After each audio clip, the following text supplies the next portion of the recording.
You ask Tiger to solve. This deals with linear equations with one unknown. The final result is s equals 2. Let's solve it step by step. Simplify the expression. Break up the fraction. Find the greatest common factor of the numerator and denominator.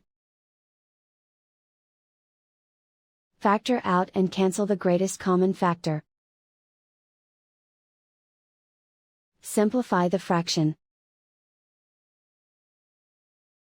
Group all constants on the right side of the equation. Subtract 1 from both sides. Group like terms.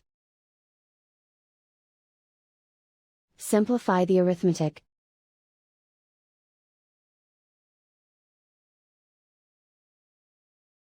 And so the final result is s equals 2.